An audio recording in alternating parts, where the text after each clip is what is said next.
Today we have the Fire Marshal, Randy Powers, once more. We have the Emergency Management, Ryan Murdock, and our own Bill Augustine, who's going to share with us our part in this. You're on. Well, thank you guys for having us here at Foxwood. My name is Ryan Murdock, and I am the new Emergency Management Coordinator for the City of Raymore. I come to this position after being a high school teacher for almost 15 years, most recently at Raytown South High School in Raytown, Missouri.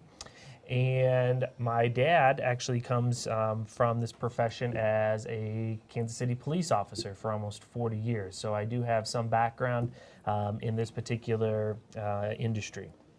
What we wanted to come to Foxwood to do is to describe a little bit about what we do in emergency management for the city of Raymore and what our responsibilities are, and then also what the responsibilities of the community of Foxwoods would be. As the emergency management coordinator for Raymore, I'm responsible for all of the emergency plans for the city for any disaster that might strike the city, whether that is a tornado, whether that's a severe thunderstorm, whether that's a blizzard, any disaster that strikes the city. I'm going to be responsible for the planning and then the overall response that the city brings to that particular disaster. It doesn't matter how big the problem is or how small the problem is, that still would be the responsibility of my office and other people at City Hall. In addition to coming up with those plans, we also develop sheltering plans if people would need to be moved from their homes. So should a disaster or some other emergency strike here at Foxwood, it would be the responsibility of my office and City Hall to figure out sheltering for people who might be displaced here from their homes. In addition, my office also is responsible for an organization called CERT. That's the Community Emergency Response Team. Right now we have almost 60 members of the Raymore community, just normal citizens who participate in this volunteer program. They are responsible almost as like a good neighbor kind of program.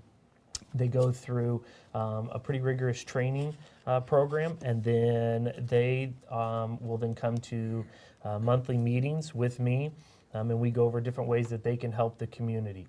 So any disaster that would come to Raymore, then there are dozens of community members already out there who could help and know what our response plans would be for the city of Raymore.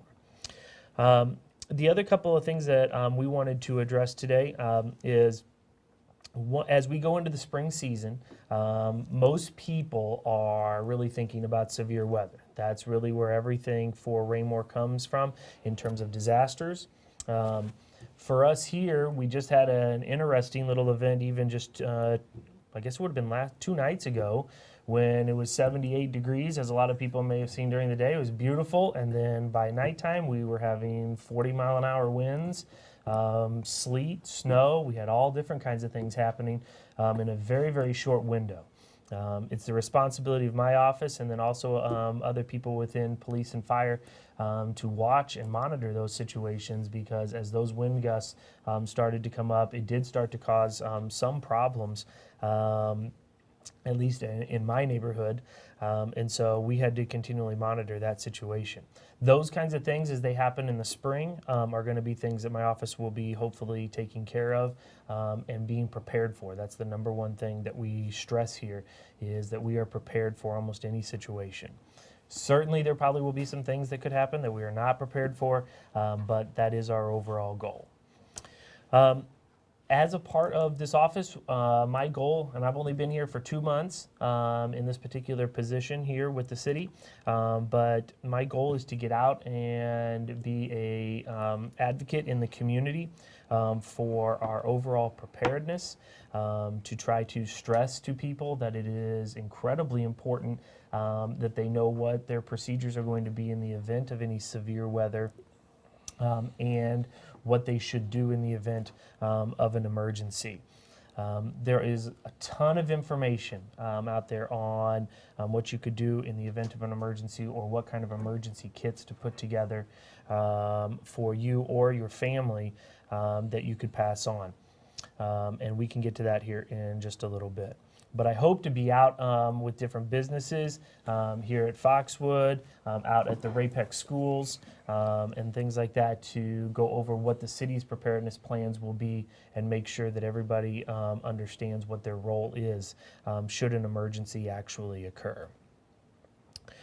The other two things here, and where we're going to spend the majority of our time today, is talking about the severe thunderstorms and tornado season that is coming up here for the state of Missouri, and especially here for Raymore.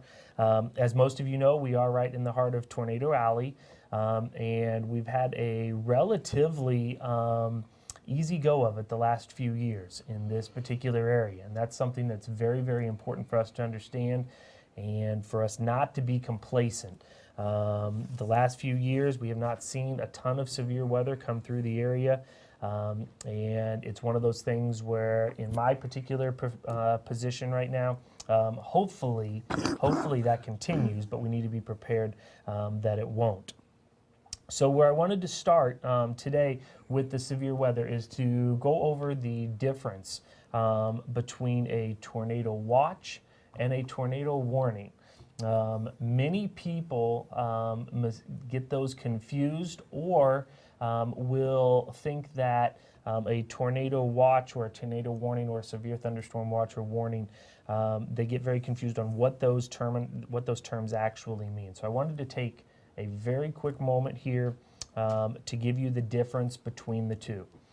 If you were watching your local weather station and you saw a tornado watch or a severe thunderstorm watch broadcast on the local news station, what they are essentially telling you is that the conditions are good for those kinds of storms or tornadoes to develop.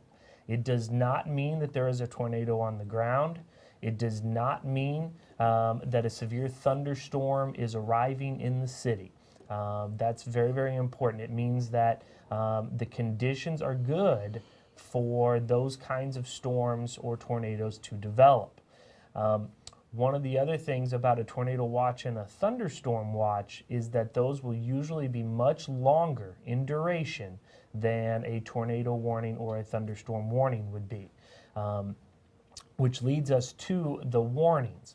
If we get a thunderstorm warning or a tornado warning, it means that those storms are very near Raymore and will be getting to Raymore in the very near future. The National Weather Service, who I do go to their meetings, actually advised us just last month that for this season, their goal is with severe thunderstorm warnings to be able to give you anywhere between 15 and 20 minutes notice is about how long we usually have with a severe thunderstorm warning, knowing that then it could impact the edge of Raymore within about 15 to 20 minutes. With a tornado warning, the goal of the National Weather Service is to issue a tornado warning 12 minutes prior. That's their goal. Now, they are very quick to point out that a tornado warning could last for upwards of 30 minutes, but a tornado warning typically is issued when either a tornado has already been spotted on the ground by law enforcement personnel or other trained spotters, or if the National Weather Service has been able to detect rotation within a storm cell. They might also issue a tornado warning. And once again, those watches and warnings, watches will go for a much longer time period, and it is something that we are just supposed to make people aware of so that people know that there is a situation that could develop. A warning means that the storm is actually here or will be here very, very soon. So we wanted to make sure today and go over the difference between the watches and the warnings so that people were familiar with those. The news stations have done a very good job. It doesn't matter which news station you watch. Our local broadcasters have done a very, very good job of also giving out this information on the difference between the watches and the warnings. So hopefully those kinds of messages are all going out, that everybody's getting the exact same information between all of the different news networks, no matter who you watch, as a part of your weather forecast.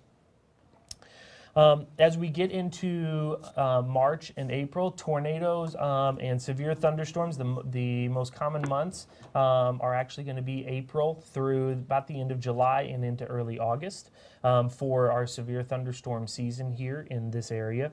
One of the things that we will be doing here for Foxwood coming up, and the Fire Marshal Randy Powers will be talking about this later here, is we'll be going and doing we will make sure that Foxwood is prepared for any kind of tornado or tornado activity or severe thunderstorm activity.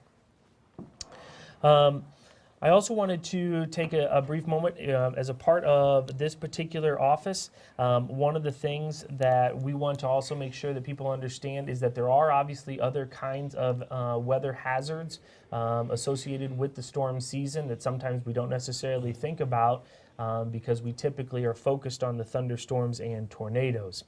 For example, we certainly have to pay attention to flooding. We need to pay attention to flash flooding. People need to be prepared for power outages, which is one of the things that can cause probably the most trouble in our community, is if we unfortunately have power outages, especially if they last any duration. If they're more than a few minutes, it can be a little bit difficult for everybody. And that's something that we work very closely with Kansas City Power and Light if there happens to be a power outage of any duration. But that's something else that we really have to pay attention to when we have severe thunderstorms in this particular area. I have one question that's come in for you. Okay. We had a question come in that says, is it my department's responsibility for the calls that come to you in terms of weather issues? If that question is in regards to the Code Red system, which I was going to get to here in just a second, then no. Code Red actually is a system that is a county-wide system. It is not a city system. And so when they receive a warning, the county is the one who actually will be the one to activate the Code Red system. And so that is not going to be my office, but I can help people sign up for the Code Red system. If you are somebody who wanted to receive calls on a cell phone or a text on a cell phone, anybody could call my office actually at City Hall, and I would be more than happy to sign somebody up for the Code Red system. If you're not familiar with Code Red is a notification system that our county participates in. They're called all different things throughout the country, but here in Cass County, we participate in Code Red, and you sign up with your address, and you sign up also then obviously with your telephone number or cell phone number. And should a thunderstorm watch or warning be issued, then the Code Red system will notify you of those particular warnings and watches. And you can actually decide whether or not you want to be notified for watches and warnings or just warnings. You actually have that option with the Code Red system. And we really would encourage people to sign up for that Code Red system. Right now in Cass County, we have, it's about 40% of the telephones actually are a part of the Code Red system. So we would love to see that number go way up. The more people that we can notify, the better. On that same note, those of you who have a cell phone, there is a new system. It is called the Wireless Emergency Alert System. You don't have to do anything to be a part of this, but should there be a tornado warning in your area as issued by the National Weather Service, the Wireless Emergency Alert System can actually send a message to your cell phone. Now, this is obviously only for cell phones that this system is done, but There's no charge for it. You don't have to do anything to sign up for it. If you have a cell phone that is probably about 2 years old or newer, 2 years old or newer, so phones that were made in 2012 or newer, all of them have a little microchip in them that allows them to receive these wireless emergency alerts, and they can send out messages to your cell phone in the event of a tornado warning. And one of the great things about this system, and it's not just for tornado warnings, many of you probably have seen over the TV Amber Alerts and things like that. These Amber Alerts will come over your cell phone as well as a part of a wireless emergency alert. But should you be traveling with anyone in a car, you're not necessarily in this particular area, the wireless emergency alert actually will know where you're at. So if your cell phone, if let's say you happen to be in Springfield, Missouri, and a tornado warning is issued for Springfield, Missouri, the wireless emergency alert system will actually notify your cell phone in Springfield.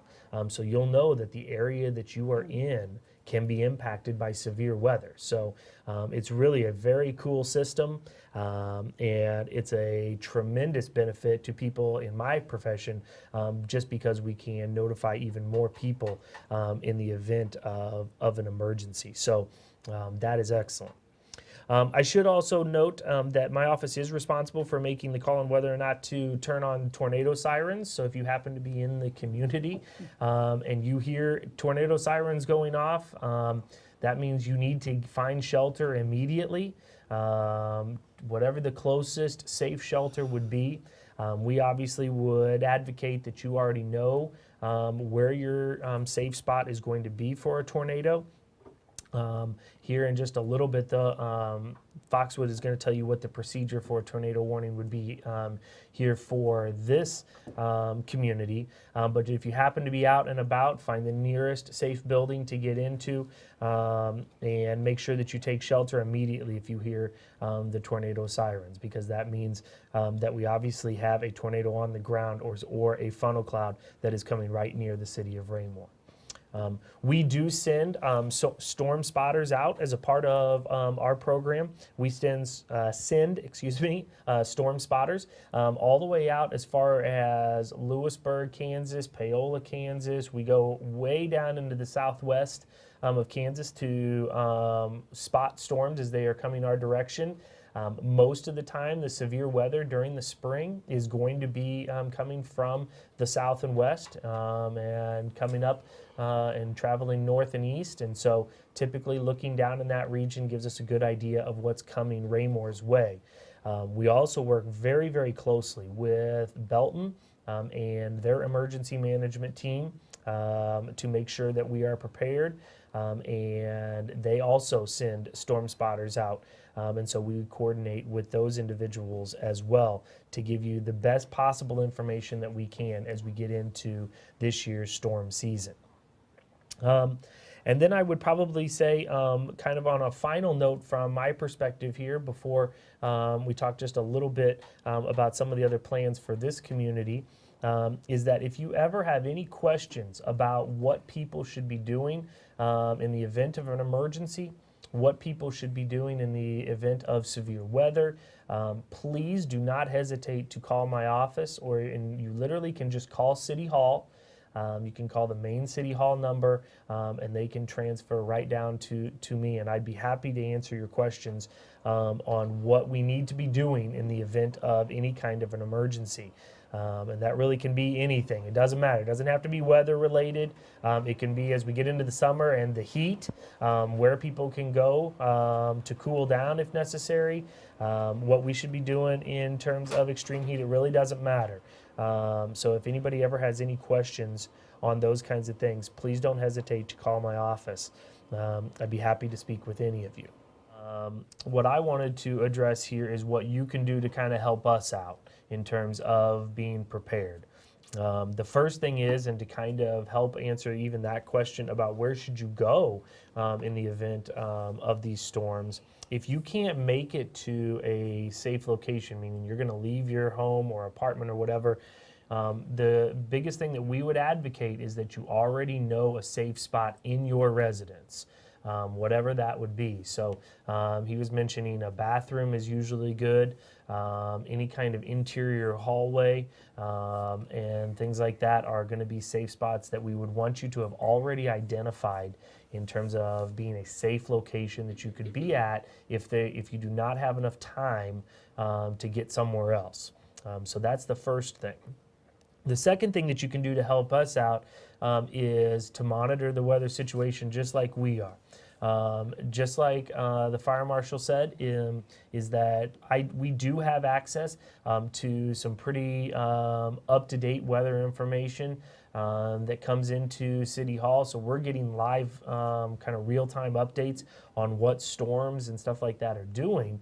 But at the same time, the news networks, when these kinds of things are happening, they obviously are usually on the air. And they usually are covering these things, and they are getting information that is almost identical to what we can get. And so either by monitoring your local news network or like Mr. Powers said, we would certainly encourage you to have a weather radio in your apartment or home. You can purchase a weather radio they're relatively inexpensive. They are can be purchased over here at Price Chopper, and what they will allow you to do is to tune into whatever county's weather you would like to listen to. So for example, just by going through the instructions, you would be able to program the weather radio to get alerts for Cass County, and then if you wanted to program it for some of the counties that are in Kansas and that are to our south and west, you could program it for as many counties as you wanted. As alerts or watches and warnings are issued, those come through the weather radio and are broadcast to you. The other thing that is great about these weather radios is that if there is a message for you in regards to the weather, there will be a light that lights up on the actual radio so that you know there is a severe weather emergency of some kind. And then you can, on all of the weather radios, there's a button that just says weather. And you can hit that button. It'll give you the latest information that the Weather Service is putting out about whatever storm or problem that is coming through our particular area. So you just hit that button. If you weren't able to get the entire message and you need it again, you just hit the weather button again and it will rebroadcast that information for you. So they are very, very useful tools to have. If you are unsure how to get one of these radios or how to program a radio once you actually have it, where to put it, any of those kinds of things, you certainly could call over to me if you would like. But there's a couple of general rules. One, obviously have it somewhere that is visible to you at most times during the day. I know a lot of people end up putting the weather radios in their bedroom, and the reason is that during the night you can set the weather radio to have a tone so that it will actually make a sound when a warning comes through, because that way if you were asleep, hopefully people would be able to hear that and get those particular messages. The other reason people tend to put them in bedrooms and not in their living room, for example, is that typically if you're in your living room during a storm, a lot of people obviously already have their TV on, they already have access to their cell phones and other communication devices that allow them to see what's going on. As people are going to bed, it's the nighttime storms that are scary for emergency managers. Because we know that notification is not getting to everyone. We know that people a lot of times can be a little bit disoriented if they're woken up from sleep during some of these different storms. And so being able to get those messages during the night is very, very important. So we would, or I would, recommend obviously that you have it somewhere where you'll be able to see it near your bed. For the weather radio. But like I said, you can get those anywhere, but our dealer is actually through Price Chopper here in Raymore, where you can get, they're called NOAA weather radios, NOAA weather radios, and you can get those at Price Chopper. Like I said, I do have a couple of other responsibilities, so outside of the emergency management. Technically, my office, by the way, falls under the police department. And so while I'm here with fire today, and we'll work very, very closely with the fire department, with the South Metro Fire District, my office actually falls under the police department. And as a result of that, one of the things that I'm also responsible for is I'll be looking after the police fleet. So their cars and trucks and all that kind of stuff. That's going to be one of my responsibilities here with the city. And then also, and this actually, and I should have mentioned this earlier, is my office, along with the CERT team that I mentioned earlier, will be out at a lot of the community events as we get into the spring and summer season. And so, for example, coming up, we have an event called Touch a Truck. That will be coming up for the city of Raymore. So if any of you have big kids, grandkids, all those kinds of people who would love to go out and see a lot of the huge vehicles that operate in the city, whether it's fire trucks, whether it's huge concrete mixers, they're going to have a whole host of huge pieces of trucks and hardware and stuff like that out. And I think that's at Recreation Park, I believe. I think that's where that is going to be hosted at. And that's coming up actually on, I believe it's May the 29th, I think is the date for Touch a Truck. And so we're responsible, though, my office and the CERT team, we will be out at a lot of these events. So anybody who wants to know what we're doing with emergency management, we'll have a big trailer out there that kind of has a lot of the different things that we do, some of the emergency materials. It'll have different pamphlets and stuff on what an emergency kit should have in it for those people who put together an emergency kit, which we would recommend people do. Very few people have emergency supplies ready to go, as our community has become pretty complacent in terms of being ready for an emergency. And so unfortunately, we don't have very many people who have actually put together an emergency supply kit. So we'd love to see that happen, and we can hand out the information on what should be in those particular emergency kits, because that does become very, very important, obviously. And just like the fire marshal mentioned, is if we lose power, that's when an emergency kit becomes incredibly important to have. You know, even if it's just a very basic, I have a radio with some batteries, a flashlight, batteries, those kinds of things, so that you are still able to know what's going on and to get to a new location in the event of a power outage would be great. So that's one thing. Something else, since he talked about power outages, make sure everybody has their key to the front door, because when the power goes out, we get calls that people don't know where their key's at because they use the garage door opener. And that presents problems because we got emergencies to run besides the garage door opener problems. So make sure you have a key to get in your front door, because nowadays everybody uses the garage door as the main door. Because once the power goes out, your garage door opener goes out. So if you haven't tried your key in a while, we suggest you try your key to the front door to make sure it still works.